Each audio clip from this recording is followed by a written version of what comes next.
Hey everybody, I'm Matt Hill. I'm down here in Houston, Texas. Amazing Houston, Texas. Big oil and gas family, and fortunate to be at the Society of Petroleum Engineers FRAC conference. And I love introducing impressive people to you. Introduce yourself? Yeah, Matt, thanks I'm tickled that you reached out to me. So my name's Terry Palisch. In my day job, I'm the Chief Technology Officer for CARBO Ceramics here in Houston. My volunteer job is, though, the 2024 SPE President. Thank you for all you do. I've heard nothing but accolades for your leadership in this community. I appreciate that. You've been impressive. Where'd you grow up?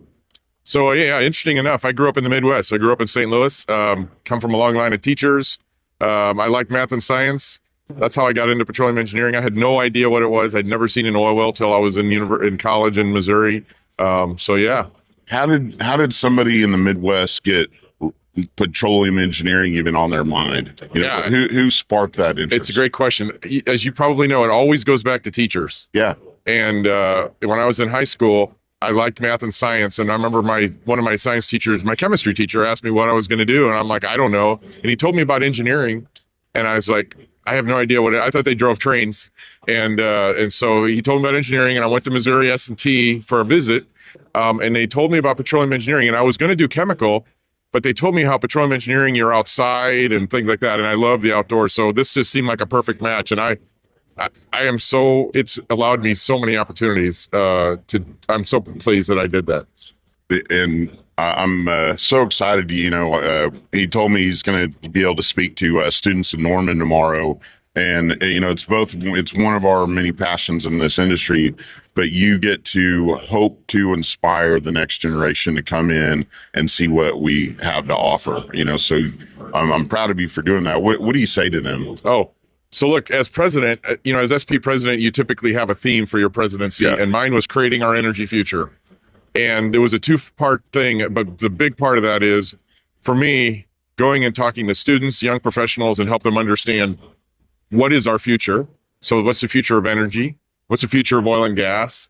And what's their future? Because all students, they want jobs, they want a long-term career, and they want to know they're making a difference. And our industry, my message to them is our industry can do all three of those things. And I had a very candid conversation with my son not too long ago. We were driving to Colorado. I wanted to take him skiing. I kind of wanted to see where his, future might lead. Of course, I'm begging him to try to find a place in our industry. But, he said, hey, I said, hey, what's the next step to reach people? He goes, I go, I know you know everything that I say in here, but who are we missing? What are we missing? He goes, well, Dad, don't forget all the misinformation we hear at my generation. It's bad for the environment. Right. It's really dangerous and unsafe. There's no future in it. And all those things are untrue, but we stuck our nose to the grindstone, worked for a long time, popped up and found out all that misinformation was out there. Yeah. And now we have a really great opportunity with current leadership coming on, with amazing conferences like this, to quell all that, distrust in what we do and find a way for them to, champion what we do. I think there's more to it than that even, Matt. So look, I think, as you said, our industry makes a difference to humanity every day, has been. If you look at the Industrial Revolution, you don't have it without fossil fuels. Our life expectancy now is over 70 years old in areas that have energy.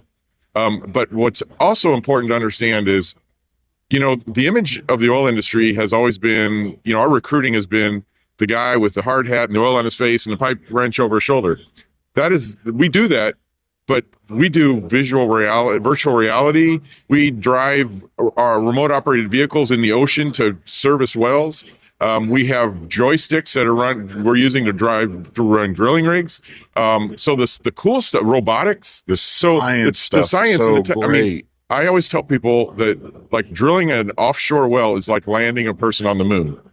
And so we do some super cool high-tech type things that I don't think we always market ourselves very well on that. So I've seen more and more of that. But I think that's the other thing. It's a fun place to work. If you're an engineer that's, ever interested in just really, current engineers, of course, if you are possibly interested in anything else, please break out of your cubicles, get to every possible SP event, and you're going to find some presentation that excites you. Yeah. And that's what, I think, 30,000 foot view, look at all the people you brought. Do you guys have any idea now how many people extra you brought yesterday? Yeah, we have, I think I saw this morning we're about 3,400. So that's pretty much where we want to be. It's almost capacity here. Yeah. The exhibition floor is always sold out.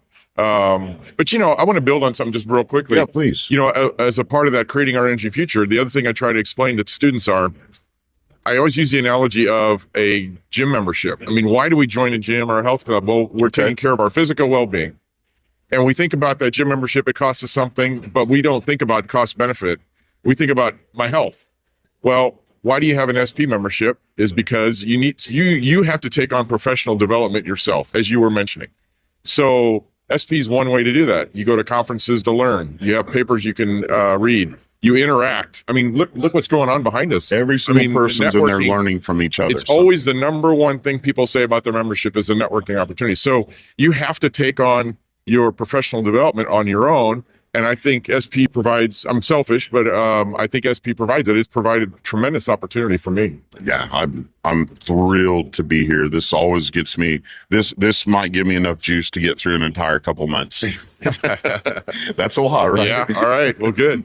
Well, I just want to say thank you for all you do. I constantly remind everybody, go out there, get mentors, stand on the shoulders of giants, learn from people that have done this a long time. Ask them, take them to lunch and just pick their brain. It always gets me inspired. Hey, you're the next generation.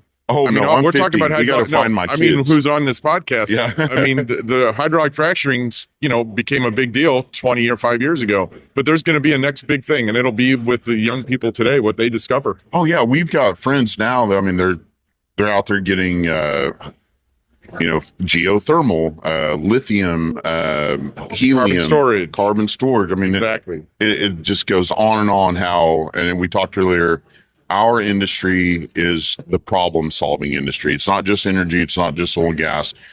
Anything out there in the world right now, we just can put our minds together and get it solved. Exactly. Well, God bless you. Nice to meet you. It's an honor. Absolutely. Thanks. You all tune in, make sure you get out there, become a member of the SP, go to all the events. They're easy to find. Take care. God bless. Bye-bye. Bye.